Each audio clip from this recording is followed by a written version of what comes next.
Bonjour, nous sommes mercredi 29 octobre, la fin du mois, et aujourd'hui et cette semaine, on est en train de parler d'autorité. Cette question aujourd'hui, comment grandir dans notre autorité spirituelle?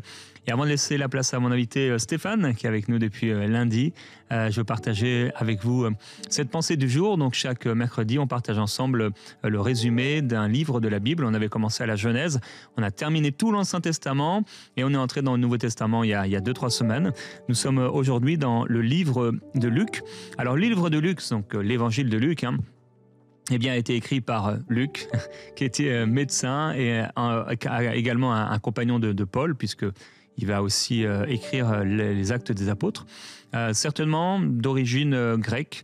Le destinataire de cet évangile premier, c'est Théophile. Et c'est des fois quand on touche quelqu'un, on bénit quelqu'un, eh bien, on ne réalise pas que ça va aussi bénir parfois une multitude d'autres personnes. Alors Théophile était sans doute quelqu'un d'important, peut-être un dignitaire romain ou une personne influente en tout cas.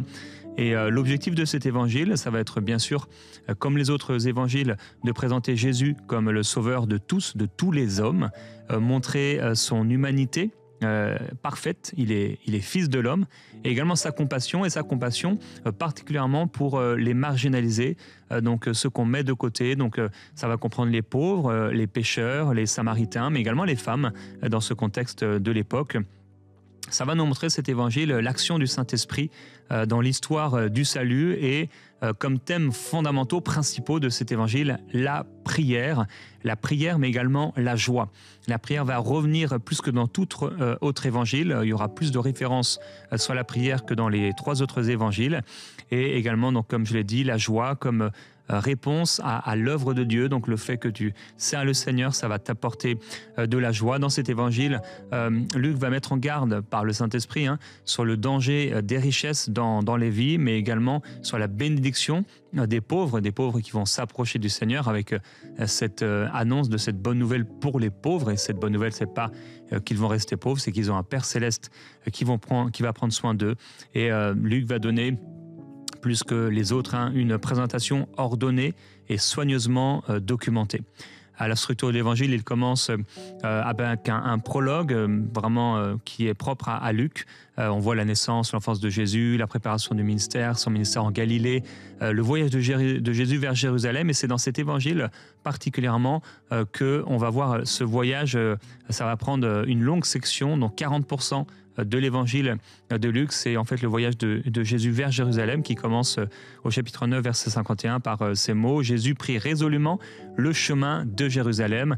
Et donc on va suivre tout ce chemin à travers cet évangile jusqu'à la dernière semaine à Jérusalem, la résurrection et l'ascension. Je partagerai avec toi quelques versets donc de cet évangile. Luc 2:10, mais l'ange leur dit: ne craignez pas, car je vous annonce une bonne nouvelle qui sera pour tout le peuple le sujet d'une grande joie. C'est qu'aujourd'hui dans la ville de David, il vous est né un sauveur qui est le Christ, le Seigneur. Également chez Pétre 4, ce passage bien connu. L'Esprit du Seigneur est sur moi parce qu'il m'a oint pour annoncer une bonne nouvelle aux pauvres. Il m'a envoyé pour guérir ceux qui ont le cœur brisé, proclamer aux captifs la délivrance, aux aveugles le recouvrement de la vue, pour renvoyer libres les opprimés, pour publier une année de grâce de la part du Seigneur. Un verset que j'aime beaucoup et que j'ai beaucoup prêché il y a plusieurs années, Luc chapitre 9. Puis il dit à tous: si quelqu'un veut venir après moi, qu'il renonce à lui-même, qu'il se charge de sa croix et qu'il me suive. Et je termine par ce verset du chapitre 19, verset 10, car le Fils de l'homme est venu chercher et sauver ceux qui étaient perdus. Quelques particularités de l'évangile de Luc. Alors c'est l'évangile le plus long, avec 24 chapitres. C'est le seul évangile qui a été écrit par un non-juif. Luc est aussi l'auteur, donc comme je l'ai dit, des Actes des Apôtres. Et en fait, quand on prend, et ça je ne le savais pas, je l'ai appris, mais quand on prend l'évangile de Luc et les Actes des Apôtres, on a à peu près 25% du Nouveau Testament. Donc c'est quand même énorme, 24,5% je crois, ou peut-être un peu plus, même 27%. En tout cas un quart à peu près du Nouveau Testament. C'est Luc qui l'a écrit, inspiré par le Saint-Esprit. Paul a écrit 13 ou 14 lettres si on compte hébreu, mais beaucoup plus courtes. Finalement, en volume, Luc a écrit plus que Paul, et ça c'est intéressant. Dans cet évangile, il y a aussi beaucoup de paraboles qui vont être uniques à cet évangile, le bon samaritain, le fils prodigue, le riche et le Lazare, etc. Et c'est aussi dans ce livre qu'on va retrouver le brigand qui va être repentant, celui qui est sur la croix. En fait, les autres évangiles vont nous parler de ces deux brigands qui se moquent de Jésus. Mais moi, j'ai la conviction personnelle, à cause de cet évangile, qui va nous donner un détail, c'est qu'en fait, au bout d'un moment, il y a un brigand qui a été convaincu de péché, je le crois, et qui va se tourner vers l'autre brigand et dire, mais en fait, non, et qui va s'adresser au Seigneur Jésus-Christ, et Jésus va lui faire la promesse de l'éternité avec lui. Alors ensemble, on veut, avant d'entrer dans l'encouragement du jour, pouvoir proclamer la présence du Seigneur. Il y a dans cette atmosphère autour de nous la présence de Jésus. On la ressent dans nos émotions, parfois oui dans nos corps, mais elle est spirituelle, elle vient toucher notre esprit. C'est l'air qu'on respire, la présence du Seigneur Jésus-Christ. Et alors que nous allons chanter cet air que je respire, je déclare que la présence de Jésus descend sur toi. Et que de la même manière que Luc a été utilisé avec le métier qui était le sien, avec ses particularités, mais l'Esprit de Dieu l'a touché au point d'écrire de la part de Dieu. De la même manière, à cause de la présence de Jésus dans ta vie qui descend sur toi, quel que soit le métier que tu fais, l'œuvre que tu accomplis, Dieu va t'amener à faire des choses pour lui, à œuvrer pour lui, à avoir un service particulier pour lui à cause de cet air de la présence du Seigneur Jésus-Christ que tu peux respirer.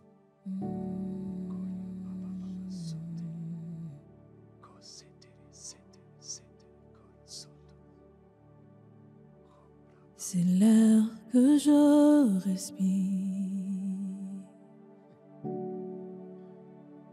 C'est l'air que je respire. Ta sainte présence qui vit en moi. Ce pain, jour après jour. C'est mon pain quotidien. C'est mon pain. C'est mon pain quotidien. Oui, Seigneur. Ta sainte parole Sainte parole. qui vit en moi. Oui, Seigneur, merci. C'est l'air que je respire. C'est l'air que je respire. Alléluia. Ta sainte présence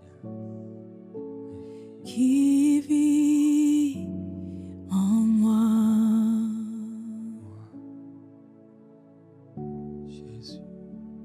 C'est mon pain quotidien. C'est mon pain quotidien. Ta sainte parole qui vit en moi. Et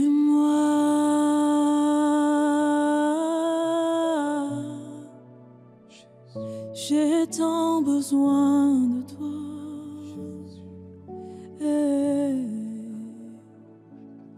Et moi,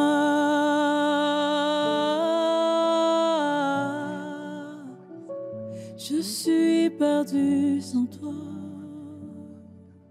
Oui, moi. Et moi,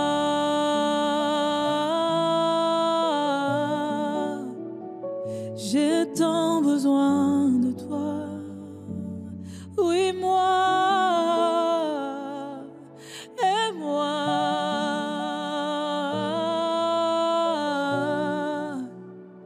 je suis perdu sans toi. Et moi,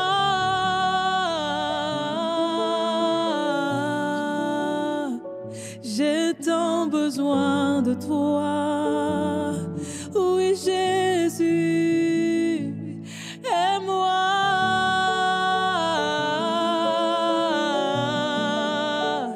je suis perdu sans toi. Et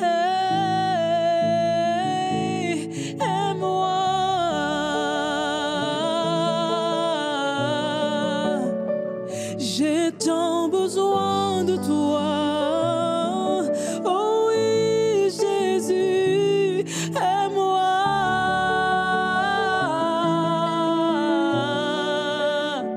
Je suis perdu sans toi. Oh Jésus, aime-moi.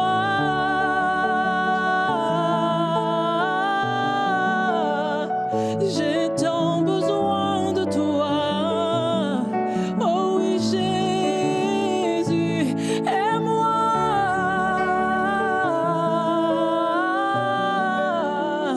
Je suis perdu sans toi.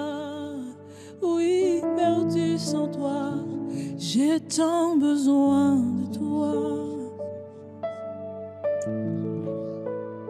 J'ai tant besoin de toi. Alléluia. Alléluia. Le Seigneur veut nous amener à grandir. Grandir dans cette autorité qui vient du ciel. Et pendant que Marie chantait, je voyais l'Esprit de Dieu faire tomber des cadenas, des verrous, des souffrances, des choses qui sont dans ton cœur et qui t'empêchent de grandir dans ta foi, de grandir dans ton autorité. Chanter une puissante onction de guérison intérieure, de restauration. Que le Seigneur, au travers de cette émission, va manifester une compassion particulière de Dieu qui vient te toucher maintenant et qui va libérer ta foi. Ta foi ne faisait plus de progrès, ta foi n'avançait plus, elle stagnait, elle était bloquée, ton autorité ne grandissait plus. Mais Dieu va faire tomber aujourd'hui ces cadenas, ces verrous. C'est lui qui a les clés pour ouvrir. Alléluia. Tout ce qui est verrouillé, laisse-le te toucher et laisse-le te faire grandir dans cette autorité qu'il veut te donner. On a vu ensemble cette semaine que le Seigneur nous appelle à marcher dans une nouvelle autorité. On a vu hier que maintenant, ça y est, les cheveux ont repoussé. Le Seigneur nous appelle à vivre une nouvelle autorité. Et on a vu également en début de semaine que Jésus a dit qu'on ferait les mêmes œuvres que lui et même des plus grandes. Ça veut dire qu'on est appelé à grandir dans notre autorité et si tu ne le vis pas encore, ne te décourage pas. Dieu veut t'amener du point A au point B, du point B au point C, du point C au point D. Il va t'amener par étapes à le vivre. C'est pas forcément d'un coup comme ça que tu vas te lever un matin et vivre des plus grandes œuvres que Jésus. Non, Dieu va amener un développement dans ta foi. Il va développer ton autorité. Il va amener une croissance spirituelle. Et on va voir aujourd'hui rapidement deux clés qui vont t'aider à grandir dans ta foi et à manifester une plus grande autorité comme Jésus l'a manifesté. Je vais demander à Marie de lire Romains 13, versets 1 et 2. Merci Marie. Que toute personne soit soumise aux autorités supérieures, car il n'y a point d'autorité qui ne vienne de Dieu, et les autorités qui existent ont été instituées de Dieu. C'est pourquoi celui qui s'oppose à l'autorité résiste à l'ordre que Dieu a établi. Et ceux qui résistent attireront une condamnation sur eux-mêmes. Waouh, un texte qui est fort. Où là, l'apôtre Paul me parle du fait d'être soumis moi-même à une autorité. Je crois que le problème de beaucoup de personnes qui ne manifestent pas assez l'autorité spirituelle dans leur vie, c'est que parfois, ils ne sont pas eux-mêmes soumis à des autorités. J'aimerais rappeler que le principe de l'autorité dans la parole de Dieu a été établi par Dieu lui-même. C'est Dieu qui veut que tu sois soumis à des autorités spirituelles, mais également dans le monde séculier, si tu as un responsable, un patron, que tu sois soumis, mais également dans le monde naturel. Dieu a établi des présidents, Dieu a établi des ministres, il a établi des maires, et Dieu veut que nous puissions être soumis aux autorités. Le problème, c'est que si un croyant n'est pas soumis finalement aux autorités que Dieu a établies sur sa vie, lorsque ce croyant devra lui-même prendre le pistolet, comme on l'a vu hier, et tirer au nom de Jésus, manifester l'autorité, il va lui manquer quelque chose. C'est comme si quelque part Satan va l'empêcher de manifester son autorité, parce que l'autorité vient également de la soumission. Quand je suis soumis finalement, qu'est-ce qui se passe? Je suis en train de grandir moi-même dans mon autorité spirituelle. Vous voyez, quelqu'un m'a dit un jour, mais pasteur, tu prêches ça, mais est-ce que tu sais que peut-être parfois les autorités peuvent être corrompues? Et quand on regarde le contexte de ce texte, Paul écrit aux Romains. Ça veut dire qu'à l'époque, il écrivait à des gens qui avaient des autorités, et l'empereur de l'époque s'appelait Néron, qui était très loin d'être des exemples. Des empereurs comme Néron ont fait brûler les chrétiens, une partie de la ville de Rome, ont amené les chrétiens dans les arènes, etc., à mourir. Et pourtant, Paul demande d'être soumis aux autorités. Je crois que tant que l'autorité ne nous empêche pas de vivre notre foi et de prêcher l'évangile, on doit se soumettre aux autorités, parce que le principe de l'autorité lui-même a été établi par Dieu. Est-ce que tu pourrais lire, Marie, Matthieu 8 au verset 9, s'il te plaît? Car moi qui suis soumis à des supérieurs, j'ai des soldats sous mes ordres. Et je dis à l'un, va, et il va. À l'autre, viens, et il vient. Et à mon serviteur, fais cela, et il le fait. Waouh! Un homme qui a de l'autorité. Cet homme va dire, va, et il va. Viens, et il vient. Lorsqu'il parle, la Bible dit que les personnes qui sont sous son autorité vont commencer à pouvoir se déployer et faire les choses.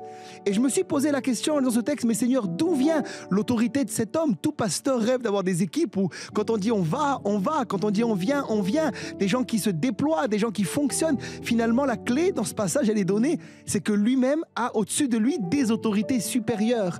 L'autorité de cet homme vient de la soumission qu'il a à ses supérieurs.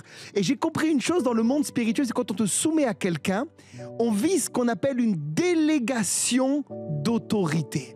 Ça veut dire que finalement, l'autorité de la personne, elle m'est conférée. Souvenez-vous des disciples. Quand Jésus va les envoyer 2 par 2 pour chasser les démons et pour guérir les malades, ils ne sont pas encore nés de nouveau. Vous trouvez ce récit dans l'évangile de Luc, justement, on va parler de l'évangile de Luc aujourd'hui, au chapitre 10 et au verset 17. Ils vont revenir en disant, Seigneur, les démons même nous sont soumis en ton nom. Et j'ai dit au Seigneur, mais Seigneur, ils ne sont pas nés de nouveau. Ils n'ont pas encore reçu le baptême du Saint-Esprit. Ça, c'est avant la croix. Ça, c'est avant la résurrection. Comment font-ils à faire déjà les œuvres de Jésus et même des plus grandes? Je crois que la clé, c'est qu'ils étaient soumis à Jésus.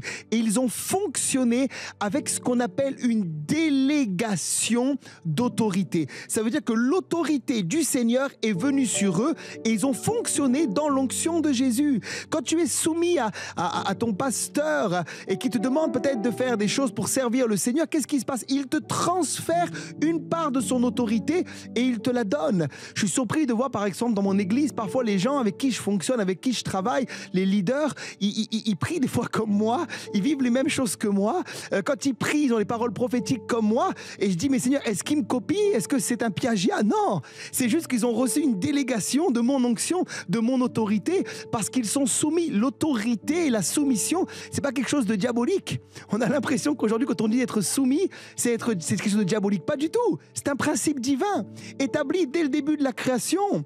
Dieu veut qu'on soit soumis à des autorités. Bien sûr, on doit bien choisir nos autorités. On ne peut pas se soumettre à tout le monde, n'importe comment, à n'importe qui. Mais il faut une direction de Dieu. Mais une fois que Dieu nous a dit, oui, c'est là que je te place, il faut apprendre à se soumettre. Vous savez, dans la parole de Dieu, j'aimerais quand même le dire que toutes les personnes qui ont refusé à un moment la soumission, ça s'est toujours mal fini. Quand tu prends par exemple l'exemple du premier homme qui s'appelait Adam, on en a parlé le premier jour de la semaine, lundi, cet homme il a chuté, il s'est séparé de la présence de Dieu, il a mangé le fruit qui était interdit, le fruit de l'arbre. Et qu'est-ce qui se passe? Le péché est entré dans le monde, sa rébellion a amené des conséquences et la rébellion amène toujours des conséquences. Le diable lui-même, il a chuté et il est dit dans l'Apocalypse qu'il a pris avec lui 1/3 des anges. Et sa chute a été catastrophique puisqu'un jour il sera jeté dans les temps de feu et de soufre, avec les démons d'ailleurs qui l'ont suivi. On voit également que Joab a mal fini, Judas a fini également pendu. Le principe de la rébellion dans le cœur de l'homme n'est jamais quelque chose que Dieu approuve. Il veut que nous marchions sous des autorités pour que nous puissions nous-mêmes manifester l'autorité. Si tu es soumis à Jésus et soumis à sa parole, alors tu dois manifester aussi l'autorité de Jésus. Le deuxième point, c'est également le manque de maturité spirituelle. 1 Pierre 2, versets 2 et 3, s'il te plaît, Marie. Désirez, comme des enfants nouveau-nés, le lait spirituel et pur, afin que par lui, vous croissiez pour le salut, si vous avez goûté que le Seigneur est bon. Voyez, le fait de grandir spirituellement dans votre foi, va également faire grandir votre autorité. Et je me suis rendu compte que beaucoup de croyants manquent d'autorité parce qu'ils manquent de maturité. L'autorité vient dans la maturité spirituelle. Pour vous donner un exemple concret, par exemple, si aujourd'hui vous venez me voir avec un masque d'Halloween pour me faire peur et vous me dites « Pasteur Stéphane, je vais te faire peur », vous voyez, moi ça me fait rire. Ça ne va rien me faire du tout. Un masque d'Halloween ne m'empêchera pas de dormir et de bien dormir. Maintenant, mon fils de 5 ans, si vous le trouvez avec un masque d'Halloween dans le noir et vous lui faites peur, il va vraiment avoir peur. Parce que quelque part, il n'est pas mature. C'est encore un enfant, c'est encore un bébé. Et je crois que beaucoup de chrétiens sont apeurés par le diable, par les démons, par la maladie, par les tempêtes de la vie. Ils n'arrivent pas à se lever contre parce qu'il y a un problème de maturité spirituelle. Désirez comme des enfants nouveau-nés le lait spirituel et pur. Si tu prends cette parole et que tu la manges, si tu te nourris de la parole, si tu médites la parole, si Christ grandit en toi, automatiquement l'autorité spirituelle va grandir en toi et il y a des problèmes qui vont se régler, il y a des maladies que tu vas commencer à vaincre, il y a des démons que tu ne pouvais pas chasser, que tu vas commencer à chasser parce que la clé de l'autorité, c'est la soumission, mais c'est aussi la maturité spirituelle. Alléluia. Alléluia. Sinon, on te glorifie. Et je rebondis simplement parce que tu l'as cité, Halloween. Vendredi, comme vous le savez, dans beaucoup de pays, Halloween va être célébré, une fête macabre. Et par rapport à cette fête macabre, alors que nous, l'Église, nous célébrons la vie, à l'Église, on a transformé cela pour pas non plus priver les enfants d'un moment de fête. Alors, ils vont pas fêter la mort, ça c'est certain. C'est Halloween, donc ils vont célébrer la victoire de Jésus-Christ et on fait une fête pour qu'ils puissent inviter des amis pour entendre parler de Jésus-Christ. Ne privons pas nos enfants, mais que le mal soit transformé en bien pour eux. Et tout ça pour dire que devant cette date qui est là, donc c'est après-demain, en tant que parents, on a parlé des parents hier, vous avez l'autorité de protéger vos enfants et de prier pour eux et de ne pas les amener à l'école aussi le jour d'Halloween parce que dans beaucoup d'écoles on fait n'importe quoi, non seulement ce jour-là mais aussi toute cette semaine et certains même ça a commencé il y a plusieurs semaines et je veux vous encourager, vous avez l'autorité, c'est vous qui avez l'autorité, c'est pas le gouvernement, c'est pas les professeurs, c'est vous qui avez l'autorité.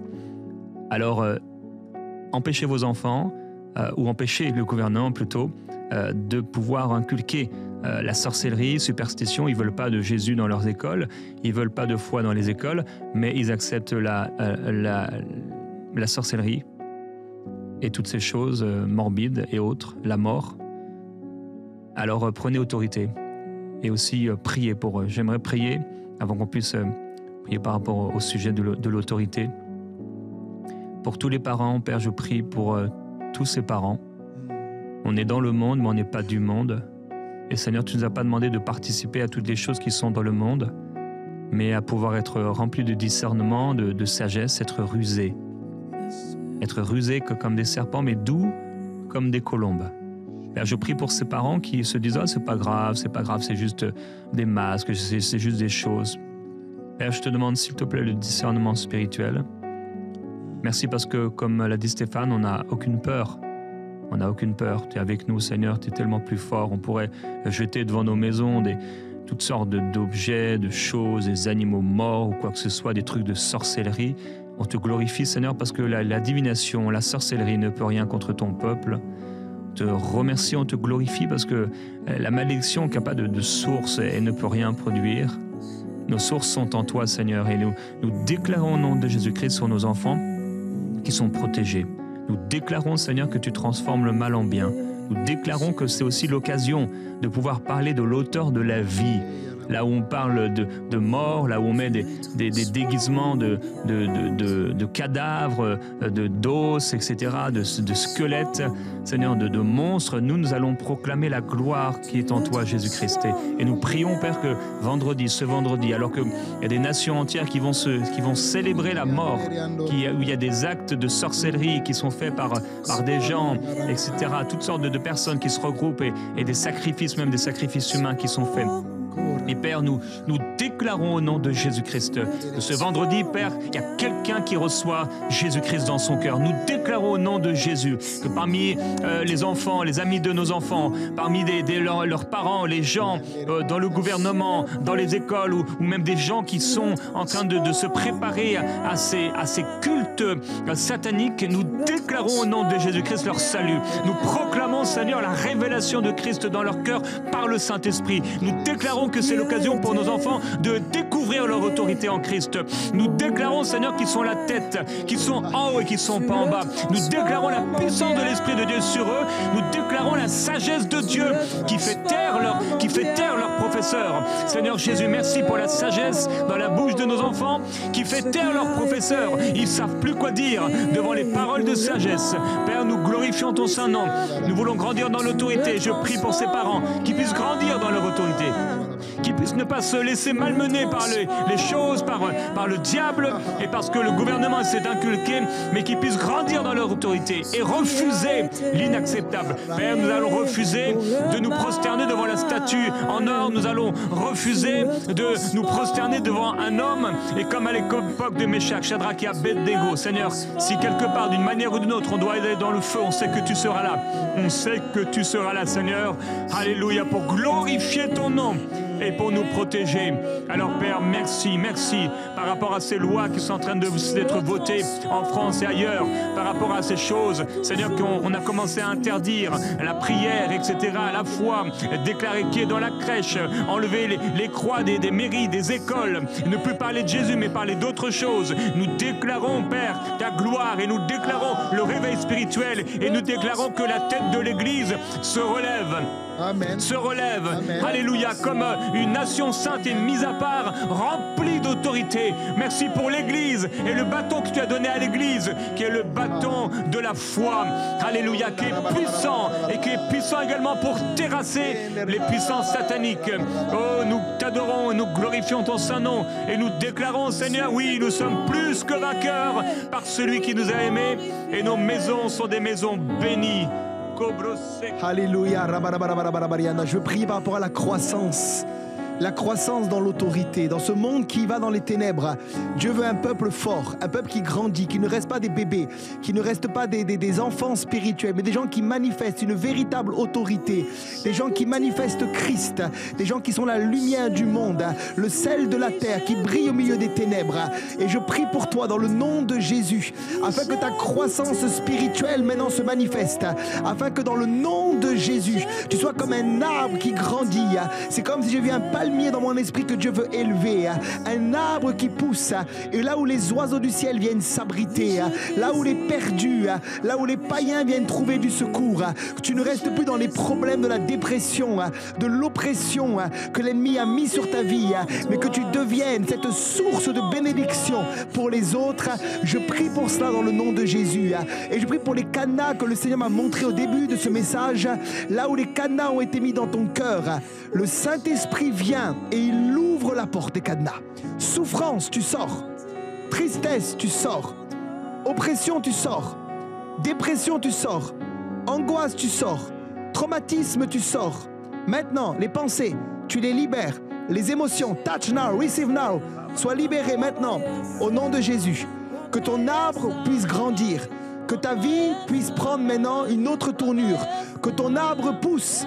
Ne reste plus dans la sécheresse, la faiblesse, la fatigue, l'oppression, mais deviens un chrétien fort et mature, puissant en Christ, qui va établir dans un monde qui se perd les lois du royaume. Je prie pour toi, ce n'est plus le temps de dormir, mais sois réveillé et sois visité dans le nom de Jésus maintenant. Alléluia.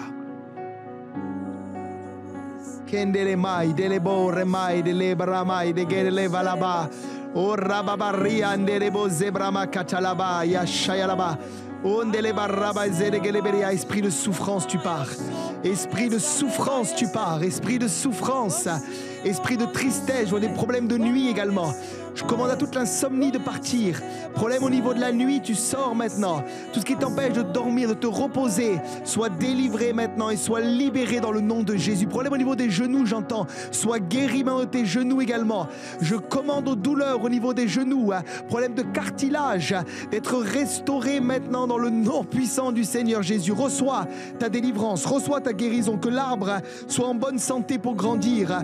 Que l'arbre s'épanouisse parce que Christ a porté nos maladies en son corps sur le bois pour te libérer et te donner de marcher dans une pleine assurance et dans une pleine autorité. Alléluia. D'où lui vient cette autorité? Que les gens puissent dire comme pour Jésus, d'où lui vient cette autorité? Quelles sont les clés de cette autorité?